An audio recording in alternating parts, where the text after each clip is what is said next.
The first rule of long-term wildlife observation is patience. The second is consistency. The third, the one they don't teach you in graduate school, is knowing when what you're documenting crosses the line from data to evidence that could change everything. My name is Dr. Robert Chen. I'm a wildlife biologist specializing in apex predator behavior and territory mapping.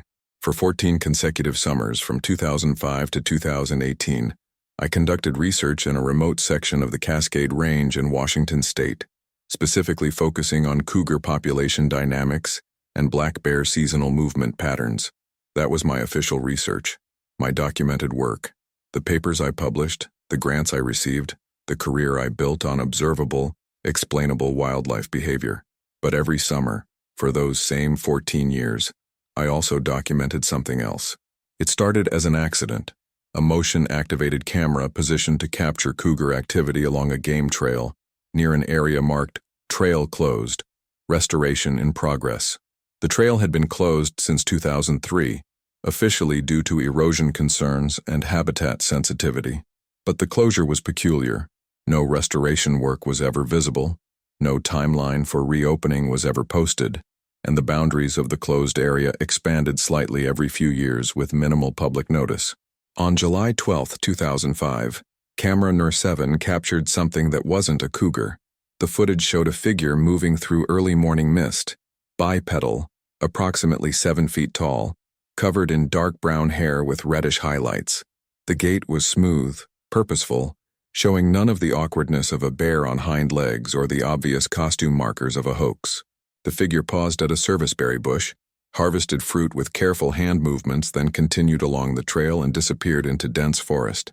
I reviewed that footage 47 times before I allowed myself to accept what I was seeing. The timestamp was 5:47 a.m. The location was 2.3 miles inside the closed trail boundary, and the figure displayed motor control, problem-solving behavior, and anatomical proportions that didn't match any known North American wildlife. I made a decision that morning that would define the next 14 years of my life. I would document this, systematically, scientifically, with the same rigor I applied to my legitimate research, but I would tell no one, not colleagues, not institutions, not even family, until I had enough evidence to withstand the inevitable skepticism and ridicule. I called it Project Cascade. It was the most important work I would ever do. And in August 2018, the federal government confiscated every frame of footage, every field note, every piece of evidence I'd collected over 14 summers of patient observation. This is what I documented before they took it all away. The methodology was straightforward. Expand my official research grid to include the closed trail area, positioning cameras under the legitimate cover of predator behavior studies. I used high-end equipment, thermal imaging, infrared night vision, motion sensors with minimal trigger delay, audio recording capabilities. Everything was time-stamped and GPS tagged for verification. The official permits covered my presence in the region. The closed trails were federal land, but my research authorization allowed access to adjacent areas, and the camera placements technically fell within acceptable boundaries. I was careful, methodical, and above all, patient. The second clear footage came 6 weeks after the first sighting. Camera numbered 12, positioned overlooking a creek crossing, captured the same individual. I was certain it was the same based on size, coloring, and a distinctive gait pattern favoring the left side slightly, stopping to drink. The footage was remarkable. She cupped water in her hands, a gesture so human it was startling, then splashed water on her face and neck in what appeared to be deliberate cooling behavior during an unusually hot August afternoon. I'd started thinking of the figure as female, though I had no definitive evidence beyond intuition and behavioral patterns that seemed nurturing, careful, risk-averse in ways that suggested something precious to protect. By the end of that first summer, I had logged 7 separate encounters across 4 different camera locations. Each one revealed new information: tool use, stripping bark from trees with precision suggesting practice, vocalization, low-frequency calls that my audio equipment barely captured, and most significantly, evidence of routine. She used the same trails, visited the same locations, followed patterns that suggested intimate knowledge of this territory. The winter of 2005-2006, I analyzed everything obsessively. I consulted anthropological literature on hominid locomotion, studied great ape behavior, reviewed every credible Bigfoot report filed in the Pacific Northwest over the past 50 years. The patterns were consistent. Sightings clustered near closed or restricted areas. Encounters were brief and typically involved solitary individuals, and witnesses frequently reported a sense of intelligence and awareness that distinguished these beings from typical wildlife. Summer 2006 brought the revelation that changed everything. Camera number 7, the same location as the first sighting, captured the female on June 23rd, but this time she wasn't alone. Walking beside her, matching her pace with shorter strides, was a juvenile, maybe 4 feet tall, same reddish-brown coloring, staying close to the adult's right side in the universal posture of a child seeking proximity to a parent. I watched that footage with my hands shaking. This wasn't just an individual surviving in isolation. This was a family. This was evidence of successful reproduction, of child rearing, of social structure and generational continuity. Over that summer, I documented the mother and juvenile in 23 separate instances. The footage revealed extraordinary parenting behavior, the mother teaching the juvenile which plants were edible, demonstrating how to access grubs under bark, correcting the young one's posture and technique with gentle physical guidance. It was education. It was culture being transmitted from one generation to the next. The juvenile was curious, playful in ways that seemed both alien and completely familiar. It would investigate flowers, chase butterflies, examine rocks with focused attention, and the mother allowed this exploration while maintaining vigilant watch, positioning herself between the juvenile and any potential threat vectors. By summer 2007, I'd expanded my camera grid to 18 units, creating comprehensive coverage of what I now understood to be their core territory, approximately 8 square miles of heavily forested terrain, all of it within or immediately adjacent to the mysteriously closed trail system. The data accumulated. I logged behavioral patterns. They were most active during dawn and dusk hours, avoided open areas during full daylight, showed pronounced wariness of human scent. I could track this through their reactions when hikers passed near the closure boundaries, and demonstrated complex communication through a combination of vocalizations, wood knocking, and what appeared to be scent marking. The juvenile was growing. By 2008, height comparisons against fixed landmarks showed approximately 8 inches of growth over 3 years. Development seemed slower than human children, but faster than great apes, suggesting a unique maturation timeline. Summer 2009 brought a third individual, a male larger than the female appearing intermittently in the territory. His presence coincided with specific times of year and seemed to follow a pattern. He would arrive in early summer, maintain proximity to the mother and juvenile for several weeks, then disappear for months. Breeding behavior, possibly, or family group dynamics I didn't fully understand. I started maintaining 2 sets of field notes. The official ones, documenting cougar and bear behavior, went into my published research. The classified ones, my private documentation, went into encrypted files stored on multiple drives, hidden in locations known only to me. Because by 2010, I'd begun to notice something troubling: increased federal presence in the region, new cameras being installed by people who weren't local rangers, more frequent helicopter overflights, subtle expansions of the closed trail boundaries that pushed recreational hikers farther from the core territory I was monitoring. Someone else was watching too, and they had more resources than a lone wildlife biologist. I became more cautious. I varied my access routes, randomized my equipment check schedules, started using encrypted communication for anything related to Project Cascade. I told my wife I was working on a long-term study that required confidentiality until publication. Not entirely a lie, just incomplete. By summer 2012, I had accumulated over 300 hours of footage. I documented the juvenile reaching what appeared to be adolescence, more independent foraging, longer solo excursions, physical development suggesting maturation. The mother showed signs of aging too, gray appearing in her coat, slightly slower movement, though still capable and alert. They were aging in real time. I was watching a family move through life stages, and the intimacy of that observation was both profound and increasingly burdensome, because I knew, had known for years, that eventually I would need to decide what to do with this evidence. Publication meant exposure. Exposure meant every hunter, researcher, and curiosity seeker descending on this territory. It meant the end of privacy for beings who had survived specifically by avoiding us. But silence meant these beings remained unprotected, legally invisible, vulnerable to habitat destruction and human encroachment without any framework for preservation. It was an impossible choice, so I delayed making it year after year, telling myself I needed more data, better footage, more comprehensive documentation. The truth was simpler. I was afraid. Afraid of being wrong, afraid of being right, afraid of the consequences either way. And then summer 2018 arrived, and the choice was taken away from me entirely.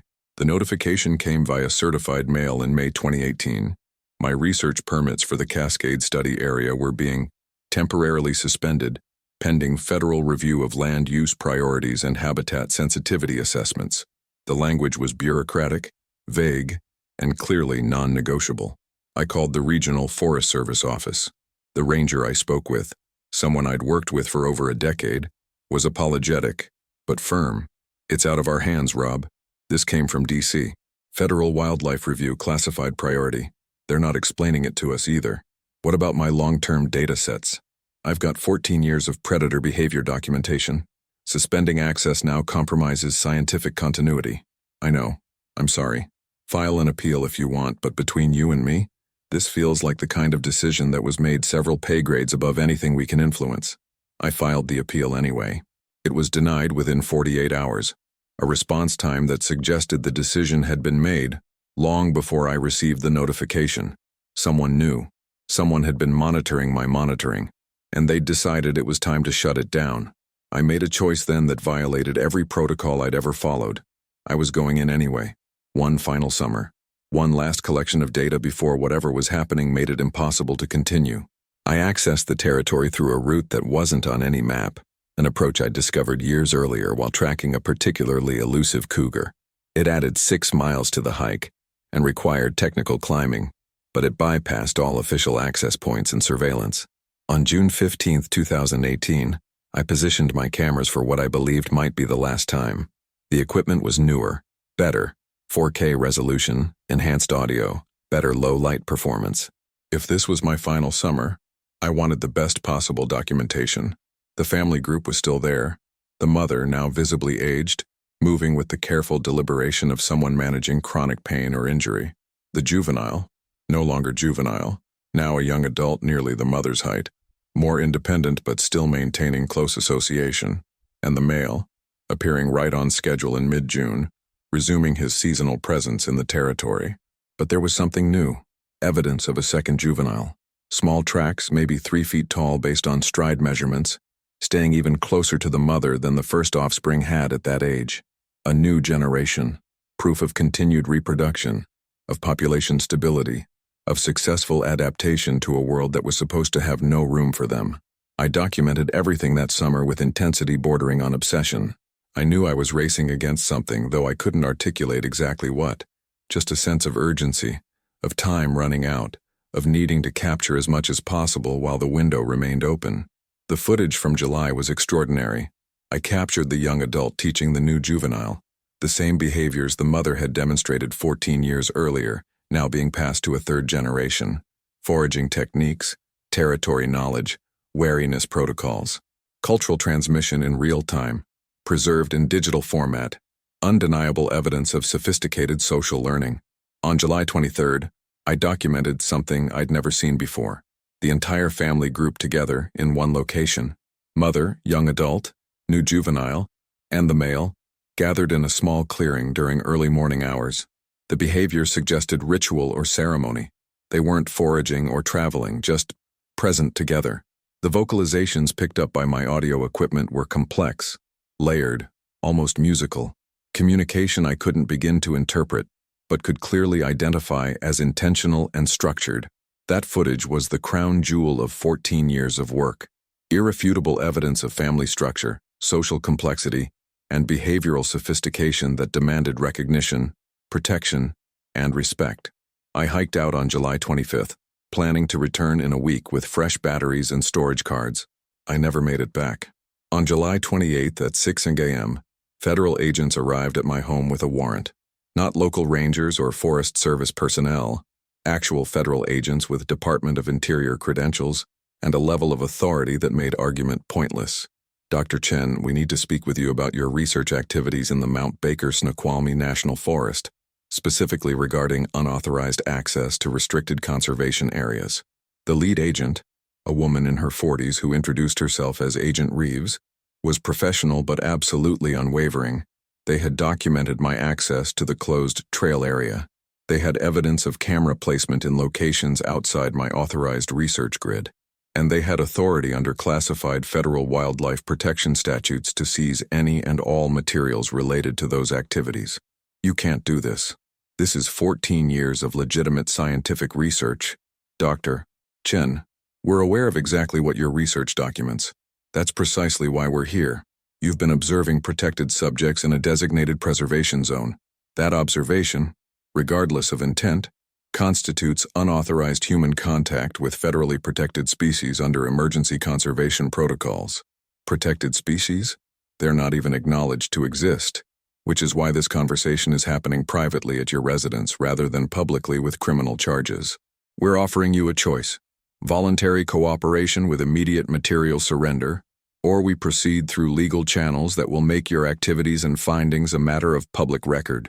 The threat was clear: cooperate quietly, or face prosecution that would inevitably expose everything, not just my work, but the beings I'd been documenting. They gave me 30 minutes to collect every camera, every hard drive, every field note, every piece of equipment related to Project Cascade. They watched as I opened safes, unlocked encrypted files, disclosed backup locations. They were thorough, professional, and absolutely comprehensive in their confiscation. When they left, they took 14 years of my life's most important work with them. Agent Reeves paused at my door. Dr. Chen, you've done extraordinary work. Really remarkable documentation of behavioral patterns and social structure. That work will be valuable. In the right hands, used the right way with proper security protocols. But this knowledge can't exist in the public domain. Not yet. Maybe not ever. I hope you understand that. I understand that you're erasing evidence of intelligent beings who deserve recognition and protection. We're providing protection. The most effective kind: invisibility. Your cameras documented a breeding population of fewer than 30 individuals in this specific range. Publication would mean extinction within a decade. You know that as well as I do. She left me with a non-disclosure agreement, a threat of federal prosecution if I violated it, and the hollow feeling of having lost something irreplaceable. That evening, I sat in my office, looking at the empty spaces where hard drives had been, where cameras had been stored, where evidence of the impossible had existed just hours before. They'd taken everything, almost everything. Because 14 years of fieldwork teaches you one critical skill: redundancy. Always have a backup, always have insurance. Hidden in a location not even my wife knew about was a single hard drive containing the most significant footage from each summer. Not everything, they'd been too thorough for that, but enough. The first sighting, the juvenile, the family gathering, the clearest evidence of intelligence and social complexity. I didn't know what I would do with it. I knew the risks of release, the dangers of exposure, but I also knew that complete silence, total erasure felt like its own betrayal. Sometimes the most ethical choice isn't between right and wrong. It's between two impossible options, neither of which offers resolution or peace. I had my backup drive. I had my memories. And I had the rest of my life to decide whether some truths demand to be told, regardless of consequences. For 6 months after the confiscation, I did nothing. I taught my classes at the university, published papers on cougar population dynamics, presented at conferences about predator-prey relationships. I was professional, productive, completely normal on the surface. Inside, I was consumed by a question that had no good answer. What was the right thing to do with the evidence I'd hidden? The beings I'd documented weren't just animals. 14 years of observation had made that absolutely clear. They demonstrated tool use, cultural transmission, complex communication, family structures, and behavioral flexibility that placed them somewhere between great apes and humans on any meaningful scale of cognitive sophistication. But they also demonstrated something else: a deliberate, consistent, highly successful strategy of avoiding human contact. They'd survived for thousands of years specifically by remaining hidden, by occupying territories humans had abandoned or overlooked, by being ghosts in our collective consciousness. My documentation threatened that survival strategy, not because I wanted to harm them, but because human curiosity, once awakened, is nearly impossible to contain. In January 2019, I received an unexpected email. The sender was Dr. Margaret Okonkwo, a primatologist I'd met years earlier at a conference. The subject line read, "Regarding your Cascade project, we should talk." I hadn't told anyone about Project Cascade. The confiscation had been quiet, no public record, no official acknowledgement. So how did Margaret know? We met at a coffee shop in Seattle, far from campus, anonymous and public. Margaret arrived with a colleague, Dr. James Park, a conservation biologist I didn't know. They sat down with the wary caution of people about to discuss something dangerous. "Rob," Margaret started carefully, "I'm part of a working group that's been monitoring your situation. Unofficially, we know about the federal confiscation, and we know why. How? Because it's happened to 17 other researchers over the past 40 years. Different locations, different species focuses, but the same pattern. Long-term observation in areas with unexplained closure status, followed by federal intervention and evidence seizure." James pulled out a tablet, showing me a map of the Pacific Northwest. Red dots marked locations across Washington, Oregon, Northern California, and British Columbia. These are documented confiscation events. Each one involved a researcher who'd accumulated evidence of Sasquatch presence through legitimate scientific methodology. Each one was silenced through legal threats and material seizure. I stared at the map. 17 red dots. 17 researchers whose work had been erased. "There's a federal protocol," Margaret continued, "unacknowledged, classified under environmental protection statutes that most people don't even know exist. The government has been aware of these beings for decades, possibly longer. They've made a calculated decision that preservation requires secrecy, that official recognition would trigger exactly the kind of human response that would destroy the remaining population. So they just suppress the evidence, intimidate researchers into silence. They protect the species the only way they believe works, by keeping them invisible." James leaned forward. "Rob, we're not here to convince you to go public. We're here to ask you to join a different approach. A network of researchers who share information privately, who coordinate observation without publication, who work toward understanding these beings without exposing them. Underground science," I said. "Ethical science," Margaret corrected. "Science that prioritizes subject welfare over researcher credit. We've been building a comprehensive database for 12 years. Behavioral observations, population estimates, territory mapping, genetic analysis from collected hair samples. Everything a scientific community would need to establish protection frameworks. When the time is right. If the time is ever right," James added. "We don't know when or if that moment will come, but we're preparing for it. And your 14 years of continuous observation of a single family group is exactly the kind of longitudinal data we desperately need." I thought about the hidden hard drive, the footage I hadn't surrendered, the evidence that could contribute to understanding without requiring exposure. "What are you proposing?" "Share your data with the network. Confidentially, encrypted, with multiple redundancies. Help us build the scientific foundation for eventual protection whenever society reaches a point where recognition doesn't mean destruction." Margaret pulled out a small USB drive. "This contains access protocols. It's your choice whether to use them." I took the drive. The federal agents, Reeves and her team, they said the population in my study area was fewer than 30 individuals. "Is that accurate?" James nodded grimly. "That's optimistic, actually. We estimate the total population across the entire Pacific Northwest at somewhere between 150 and 300 individuals.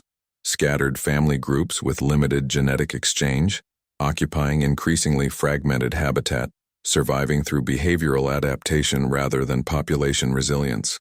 They're functionally extinct already," I said. "Unless we can build toward protection frameworks that recognize their intelligence and rights without requiring them to become spectacles," Margaret said. "That's what we're working toward. It's slow, probably impossible, and requires patience that goes against every instinct of a researcher who wants to publish and share discovery. But it's the only ethical path we can see." I went home with the USB drive and the weight of decision. That night I connected it and found myself in a secure network containing decades of accumulated observation. Field notes from researchers across North America. Genetic analysis suggesting a species divergence from human ancestors approximately 500,000 years ago. Linguistic analysis of recorded vocalizations showing consistent phonetic patterns. Population modeling that painted a clear picture. Without habitat protection and human management, Extinction was inevitable within 50 years. But with protection, real, legal, enforceable protection, survival was possible. Not certain, but possible. I uploaded my footage.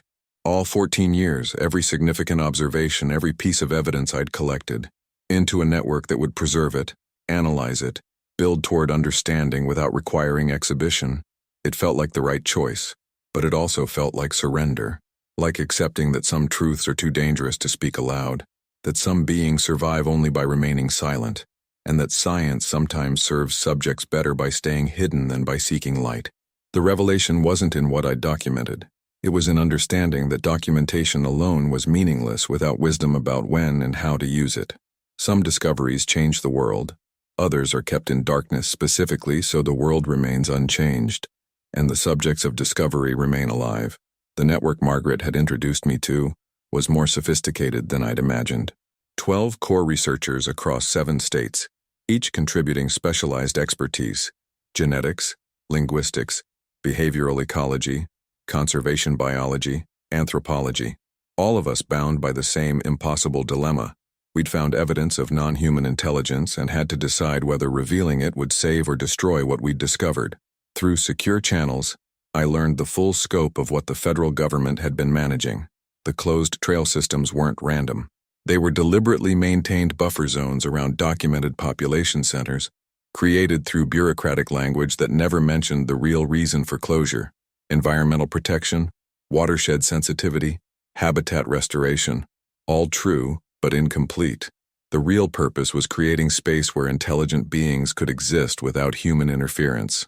It's been operational since the 1970s, James explained during an encrypted video call in March 2019. After the spike in Bigfoot sightings following the Patterson-Gimlin film, the government commissioned a secret assessment. They concluded that public confirmation would lead to catastrophic outcomes: hunting, capture attempts, habitat destruction from tourism and research pressure. So they implemented the quietest protection program possible: systematic denial combined with strategic land management.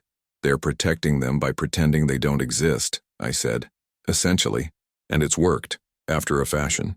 Population decline has stabilized in areas with proper buffer management, but it's not sustainable long-term.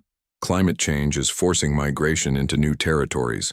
Human development is fragmenting habitat, and the genetic bottleneck is getting tighter every generation. Margaret shared population models that painted a stark picture. We estimate effective population size at around 120 breeding individuals range-wide. That's below the threshold for long-term viability in any large mammal species. Without intervention, genetic management, habitat corridors, legal protection, they'll functionally extinct within 3 generations. So we need official recognition, I said. We need official recognition done correctly, she countered. Recognition that leads to protections similar to uncontacted indigenous peoples, rights to territory, autonomy, privacy. Not recognition that treats them as zoological specimens to be studied, tagged, and managed like endangered wildlife. That distinction became the central debate within our network. We had evidence. We had scientific credibility. We probably had enough to force official acknowledgement if we went public simultaneously across multiple platforms. But acknowledgement for what purpose? To what end? I spent months reviewing the footage from my hidden archive, analyzing it with tools the network provided. Frame-by-frame enhancement of the family gathering from July 2018 revealed details I'd missed in initial viewing. Hand gestures that appeared symbolic, facial expressions suggesting emotional communication, postural arrangements that might indicate social hierarchy or familial bonding. The linguistic team analyzed my audio recordings, identifying 47 distinct vocalizations used in consistent contexts. This isn't animal communication, Dr. Sarah Winters, our linguistics specialist, told me. This is language, structured, referential, learned rather than instinctive. The juvenile's developmental progression shows acquisition patterns identical to human language learning. The genetic analysis of hair samples I'd collected over the years, properly stored, carefully documented, revealed something equally significant. They're closer to humans than any extant ape species, explained Dr. David Kozloff, our genetics consultant. Approximately 98.7% genetic similarity.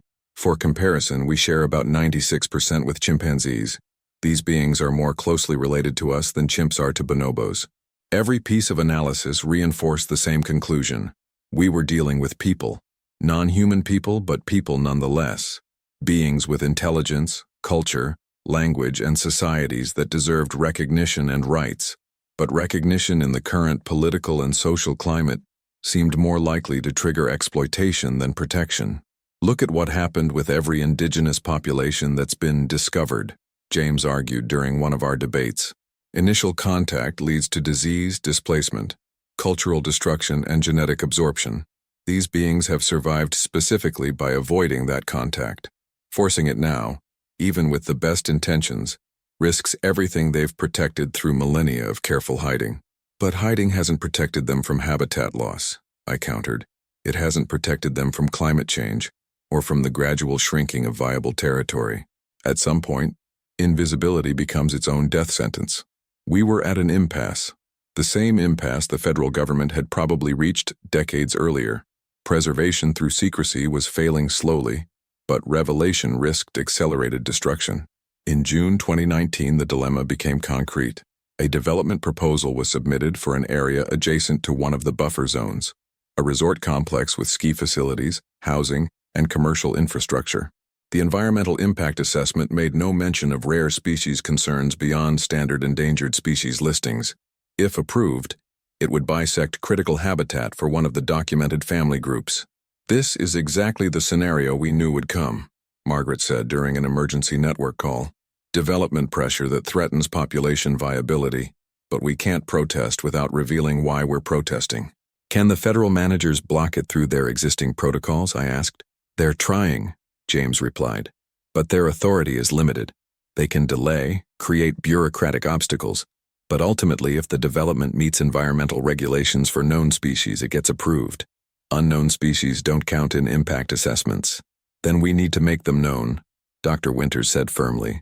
Strategically, carefully, through proper channels, but we need official recognition.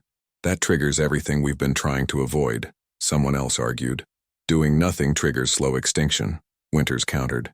At least with recognition, we have a chance to shape the narrative, establish protections, create legal frameworks. The network was fracturing. Some members wanted to maintain the current approach, quiet research, private documentation, waiting for a better political moment that might never come. Others saw the development proposal as the trigger we'd been dreading, the moment when silence became complicity in destruction. I found myself in the middle, understanding both positions, unable to commit fully to either. That night, I watched the footage of the family gathering again. The mother, aged but still present. The young adult, thriving. The new juvenile, representing hope for continuity. The male, protective and engaged. A family doing what families do, surviving together, teaching the next generation, adapting to a world that was becoming increasingly hostile to their existence. They deserved better than being caught between human indecision about whether their existence should be acknowledged. They deserved recognition, protection, and respect. But I still didn't know how to give them that without destroying them in the process. The breakthrough came from an unexpected source. Legal precedent from international wildlife law. In August 2019, Dr. Elena Rodriguez, a conservation attorney who'd joined our network specifically to research protection frameworks, presented findings from her analysis of how other nations handled discoveries of previously unknown intelligent species. There's precedent, she explained during a video conference. The Sentinelese people of North Sentinel Island are legally protected as an autonomous entity with rights to their territory and complete isolation from outside contact. India recognizes their right to remain uncontacted and enforces it through criminal penalties for approaching the island. But they're human, James objected. Legally, that's debatable. They're so genetically and culturally isolated that they're effectively a separate population from mainstream humanity. The legal protection isn't based on DNA sequencing. It's based on recognizing their autonomy and right to self-determination. The same framework could theoretically apply to any intelligent population choosing isolation. Elena pulled up documentation. There's also the Great Ape Project legal framework, which grants basic rights to non-human great apes in certain jurisdictions. Rights to life, freedom from torture, freedom from imprisonment. If we can establish that these beings are intelligent, sapient and capable of cultural self-determination, we might be able to pursue legal protection without requiring them to become research subjects or public spectacles. It was the first realistic path forward I'd heard articulated. What would that look like practically? Margaret asked. We'd need to establish legal personhood, not human personhood, but personhood as a legal concept. The recognition that these beings have interests that deserve protection, independent of their utility to humans.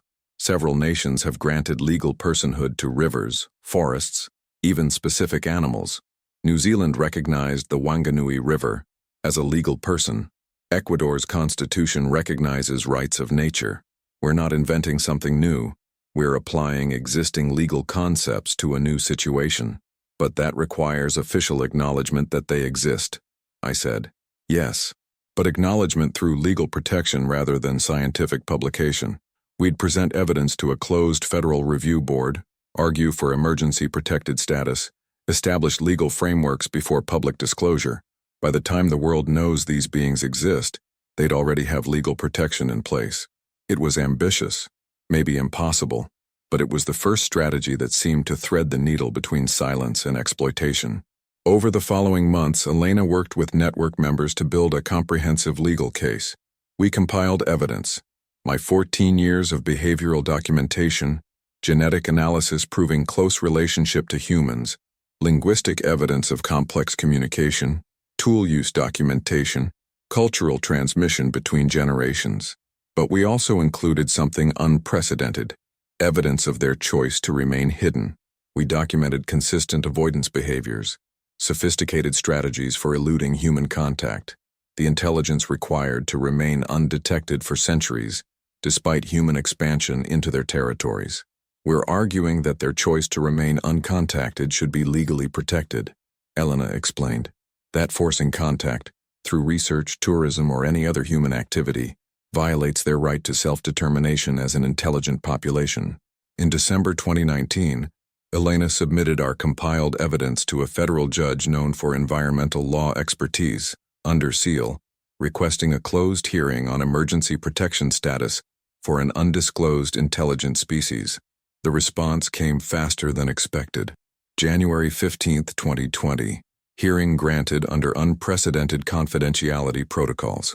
I wasn't allowed to attend, only Elena and one expert witness, Dr. Kozlov, for genetic evidence. But Elena briefed us afterward through encrypted channels.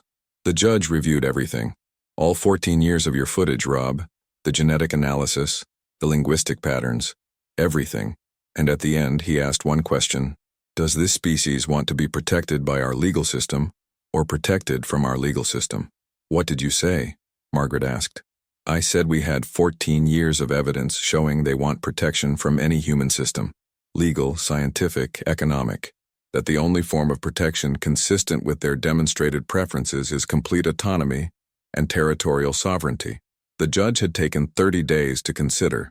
On February 14, 2020, his ruling was issued, still under seal, still classified, but revolutionary in its implications. He granted emergency protected status under a novel legal framework.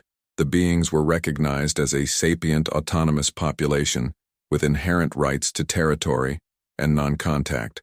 The federal government was ordered to establish enforceable protection zones, criminalize unauthorized approach or documentation, and develop long-term preservation frameworks that respected the population's choice for isolation. But there was a condition. No public disclosure until protection mechanisms were fully implemented. The beings would be protected, but silently. Their existence would remain officially unacknowledged until the legal and practical infrastructure existed to ensure that acknowledgement didn't destroy what it claimed to protect. It's not perfect, Elena told us. It's not even close to ideal, but it's real legal protection, enforceable through the courts that prioritizes their autonomy over our curiosity. The ruling changed everything and nothing. The beings remained officially undiscovered.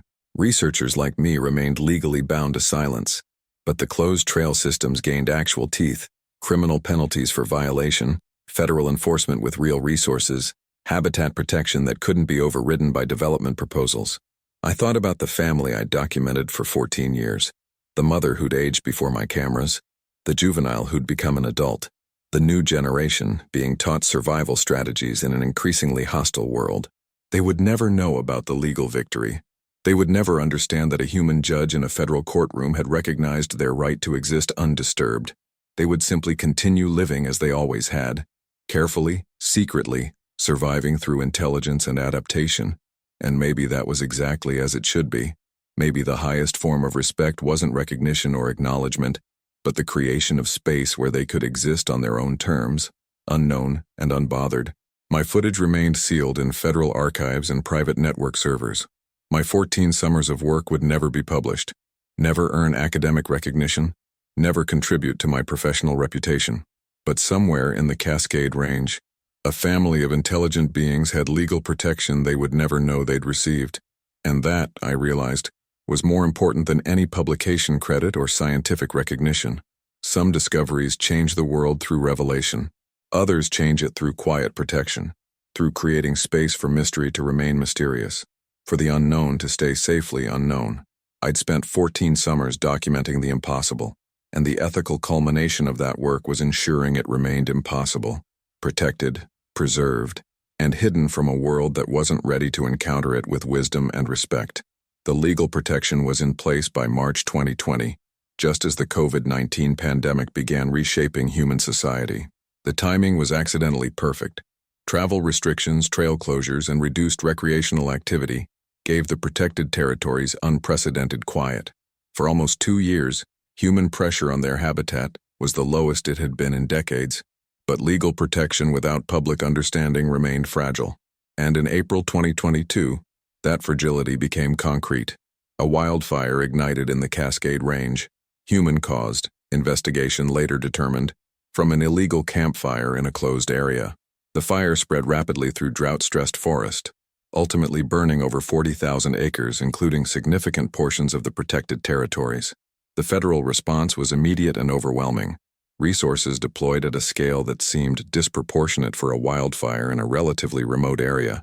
News coverage questioned why so much effort was being directed toward land with no structures threatened and minimal recreational value.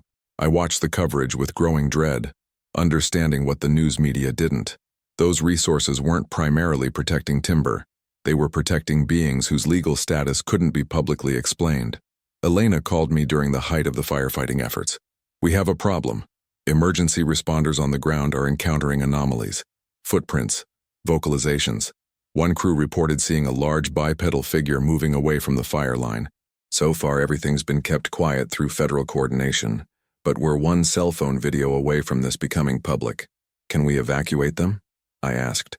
"The family groups in the fire zone. Can we somehow move them to safer territory?" "Move them how, Rob? They're not tagged. We don't have contact protocols.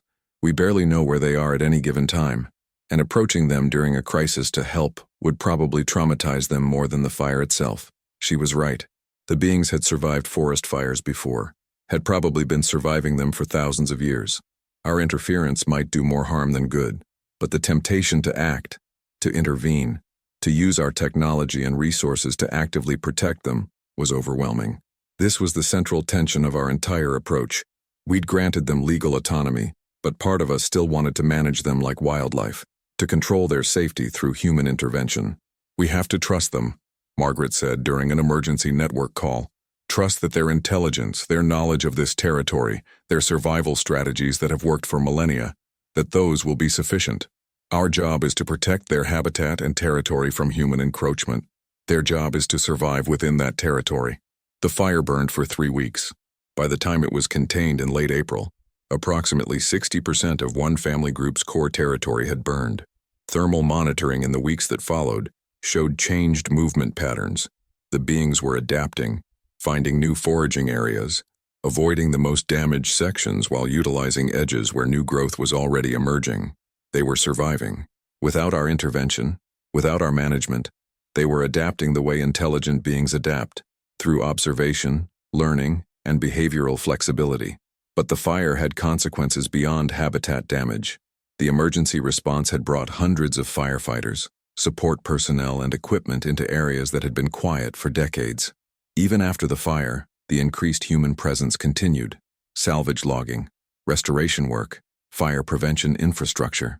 "We're seeing avoidance behavior at unprecedented levels," James reported in May 2022. Thermal monitoring shows the family groups pushing to the extreme edges of their territories, some moving into areas that were previously considered marginal habitat. They're being displaced not by fire, but by the human response to fire. And then came the inevitable breach. On June 3, 2022, a wildfire restoration worker posted a photo to Instagram. The image showed a massive footprint in ash, clear, detailed, unmistakably bipedal. The caption read, "Either Bigfoot is real, or someone is pranking fire crews with fake prints." Found this during restoration work in the Cascades. 18 inches long, 5 toes. WTF? The post had 50,000 shares within 6 hours. By evening, it was on national news. By the next morning, conspiracy theorists and cryptozoology enthusiasts were organizing expeditions to the area, and federal authorities were scrambling to enforce closure orders that suddenly made sense to no one. "Why is this area closed?" reporters asked at a Forest Service press conference. "If there's nothing to protect, why the extraordinary enforcement?" The official answer, ongoing fire restoration and public safety concerns, was technically true but obviously incomplete. The scrutiny intensified. Freedom of information requests were filed. Environmental groups demanded transparency. Conspiracy theories proliferated. Through all of it, Elena and our network worked frantically to maintain the legal protections without public explanation. "The judge's order stands," she assured us. "The protection framework doesn't require public understanding to be legally enforceable. But practically, the enforcement is getting harder. Every ranger who turns back a hiker has to explain why. Every closure order invites questions." By August 2022, the situation had evolved into a stalemate. The territories remained protected through legal mechanisms most people didn't understand. The beings remained officially unacknowledged, and the tension between secrecy and sustainability grew more acute. I received a visit from Agent Reeves in September, the same federal agent who'd confiscated my equipment 4 years earlier. "Dr. Chen, I'm here to ask your opinion on something." Unofficially, she sat in my office looking tired. "The current approach is fracturing. Too many people asking questions. Too much attention on areas we're trying to keep quiet. Some people in the federal system are arguing for controlled disclosure, official acknowledgement with immediate protection status, preempting the conspiracy theories by providing truth with context. What do you think?" I asked. "I think once that door is opened, we can't control what comes through it. But I also think we're losing the ability to keep it closed. Your footage, the material we confiscated, it's been reviewed by people at the highest levels.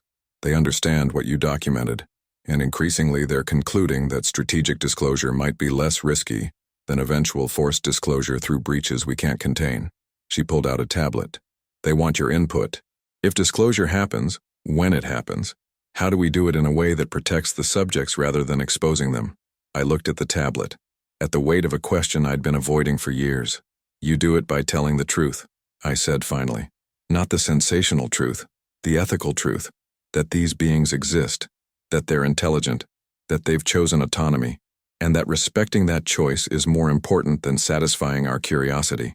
You do it by making their right to privacy the central message, not their existence." Reeves nodded slowly. "That's what we hoped you'd say." The decision was made in November 2022, at levels of government I would never have direct access to. Elena briefed our network on December 1st. Controlled disclosure is scheduled for March 2023. Federal announcement recognizing the existence of a sapient non-human population in protected territories of the Pacific Northwest, accompanied by immediate emergency protections and criminal penalties for approach or harassment. The announcement will emphasize legal autonomy and non-contact protocols. "Who's presenting the evidence?" Margaret asked. "Compilation from multiple sources. Thermal imagery, genetic analysis, your behavioral documentation. Rob, but anonymized. No individual researchers will be credited or identified. The evidence speaks for itself." I felt both relief and loss. 14 years of my life's most important work would finally serve its purpose, but I would remain invisible in the process. The beings would be protected, but I would never receive recognition for the documentation that helped achieve that protection. And that was exactly as it should be. This wasn't about researcher credit. It was about preservation of intelligent beings who deserved better than becoming the subjects of human curiosity. But before the official disclosure, I needed to do something I'd been avoiding for 4 years.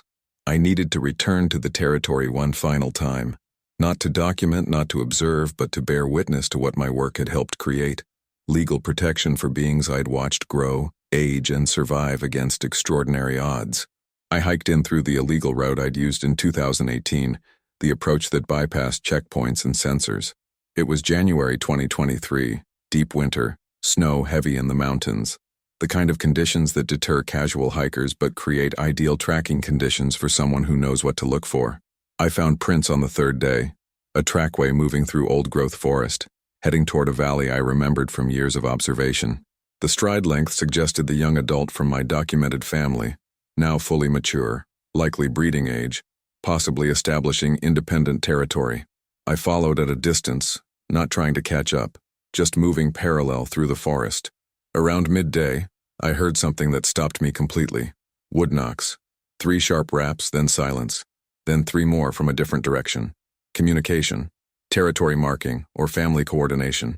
The sounds I'd been recording for 14 years now happening in real time around me. I found a position behind a windfall and waited.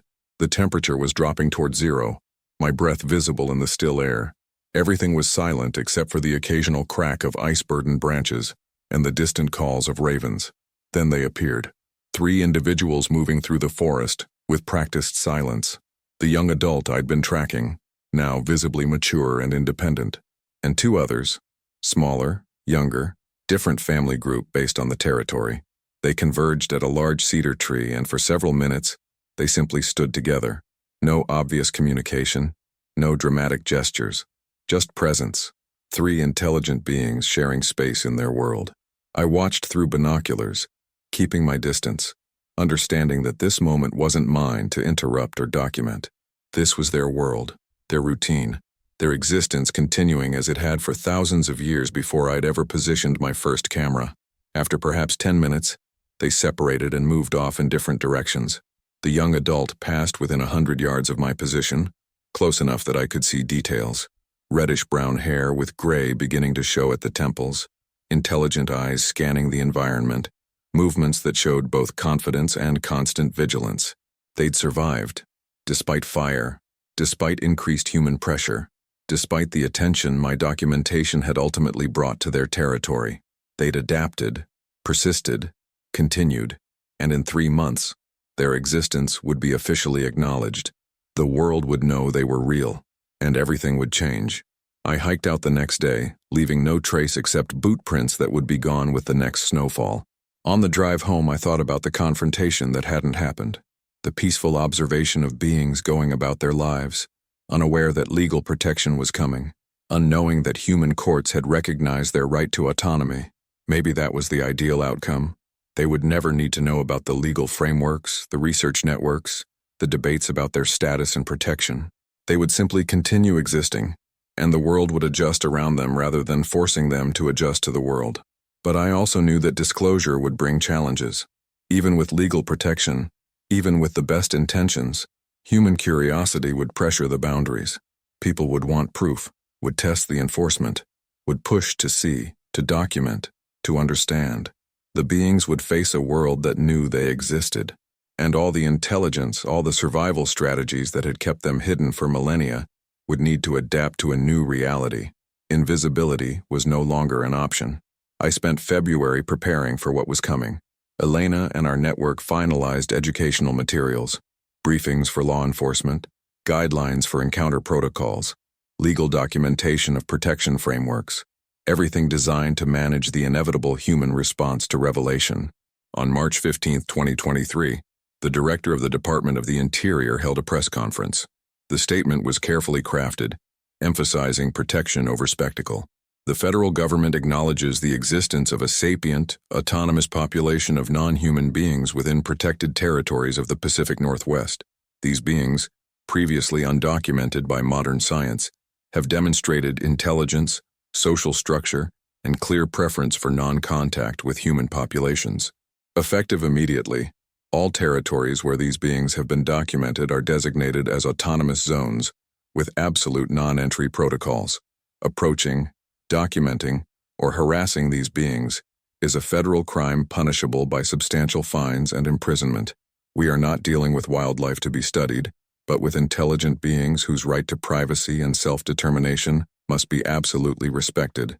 The announcement included video, thermal imagery, distant footage, nothing exploitative or invasive, enough to establish existence without violating dignity.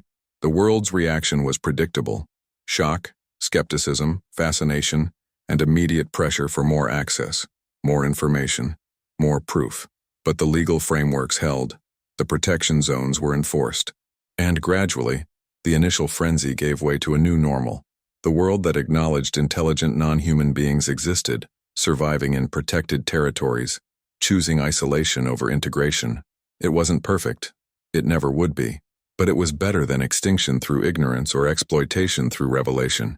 I'd spent 14 summers documenting the impossible, and the culmination wasn't publication or recognition, but the quiet knowledge that those beings had space to continue their impossible existence, legally protected, officially acknowledged, and hopefully undisturbed. The confrontation had been silent, because the most profound victories often are. 5 years have passed since the disclosure. The world adapted faster than I expected and slower than necessary. Tourism pressure remains constant. Despite criminal penalties, people still attempt to enter the protected zones, some seeking evidence, others wanting spiritual connection, all of them failing to understand that the highest form of connection is respectful distance. Enforcement is challenging, expensive, and imperfect, but the legal protections hold. 3 federal prosecutions in 2024 for zone violations resulted in substantial prison sentences that sent a clear message: these territories are absolutely off-limits. The Ninth Circuit Court of Appeals upheld the constitutionality of the autonomous zone designation in 2025, establishing precedent that will likely govern similar situations for decades. The beings themselves remain largely invisible. Occasional thermal signatures, rare audio recordings, the knowledge that they're there but choosing to remain unseen, exactly as they've always existed, except now with legal recognition of their right to do so. Other researchers from the network have gone public with their historical documentation, decades of accumulated evidence finally able to be shared, analyzed, discussed openly. Scientific papers are being published, genetic studies are revealing evolutionary history, linguistic analysis is uncovering communication complexity. My 14 summers of footage remains in federal archives, accessible only to authorized researchers with approved protocols. I've been asked repeatedly to publish, to write books, to give interviews about my role in the discovery. I've declined every request, because this was never about my contribution. It was about ensuring beings who'd trusted me with their proximity, even unknowingly, were protected rather than exploited. I'm 72 now, retired from the university, living quietly in the same house where federal agents confiscated my life's work 6 years ago. Students still email occasionally, asking about the Cascade documentation, wanting to know details I'm not allowed to share. I tell them the same thing. The most important scientific discovery isn't the one that brings fame to researchers. It's the one that protects subjects who can't protect themselves, that prioritizes ethical obligation over professional advancement, that recognizes some knowledge serves the world better by being carefully controlled rather than widely disseminated. Elena's legal framework has inspired similar protections in other countries. Canada designated autonomous zones in British Columbia. Russia quietly implemented non-contact protocols in Siberian territories. Reports from other regions, the Himalayas, remote China, Southeast Asian highlands, suggest similar beings exist globally, and the precedent we established is being applied to protect them. The genetic studies confirmed what Dr. Kozlov suspected. These beings are our closest living relatives, closer than any extant ape species. They diverged from our lineage roughly 500,000 years ago, survived independently, developed their own solutions to survival, and persisted into modernity through intelligence and adaptation. They're not our ancestors, they're our relatives, part of the same evolutionary story, taking a different path, arriving at intelligence through different pressures and solutions. And they chose, consistently and deliberately, to avoid merging their story with ours. That choice deserves respect. It deserves protection, and it deserves the space to continue unfolding on their terms, rather than ours. I think sometimes about the young adult I saw that final winter, the juvenile from my early footage now fully grown and independent. They would be approximately 25 years old by now, possibly raising their own offspring, teaching the next generation survival strategies in a world that has changed dramatically even as they've tried to remain unchanged. I hope they're thriving. I hope the fire scars have regrown enough to restore productive foraging territory. I hope the increased enforcement has actually reduced human intrusion rather than just redirecting it. Mostly, I hope they never know about the federal archives containing footage of their childhood, or the legal battles fought to protect their autonomy, or the research network that shared their existence while fighting to preserve their privacy. I hope they simply exist, unknown to themselves as subjects of documentation, unaware that their species is now legally recognized, continuing the same patterns of survival that have sustained them for hundreds of thousands of years. The hidden hard drive I kept, the backup evidence I never surrendered, sits in a safe deposit box, untouched since I uploaded its contents to the research network. Occasionally I consider destroying it, erasing the last physical evidence of my documentation outside official channels. But I keep it as a reminder that some truths are too important to destroy even when they're too dangerous to share, a reminder that evidence has power, and power carries responsibility. A reminder that 14 summers of observation taught me more about ethics than about biology. Margaret passed away last year. Cancer, sudden and aggressive. At her memorial, researchers from the network gathered, the first time many of us had met in person. We didn't discuss our work publicly, but in quiet moments we shared stories about the beings we'd documented, the ethical dilemmas we'd navigated, the impossible choices we'd made trying to balance discovery with protection. We toasted Margaret not for her scientific contributions, but for her moral clarity. Subject welfare over researcher credit, always. That principle guides everything we do. It's why my footage remains anonymous, why I've declined recognition, why this discovery, the most significant of my career, exists in public knowledge without my name attached to it. Because some contributions matter more when they're invisible, some protection works better when it's quiet, and some beings survive best when the people who document them remember that observation is privilege, not right. I still hike the perimeter of the protected zones sometimes. Not inside. I respect the boundaries I helped create. But along the edges, where forest meets legal designation, where wildness is preserved through human restraint rather than human absence. And sometimes, very rarely, I hear wood knocks in the distance. 3 sharp raps, fading into silence. I never knock back, never mark the location, never confirm what I suspect, because the greatest gift we can offer intelligent beings who choose isolation isn't our presence or our help or our understanding. It's our absence, our restraint, our willingness to acknowledge their existence without demanding their visibility. 14 summers taught me to document the impossible. The rest of my life is teaching me to protect it by letting it remain undisturbed.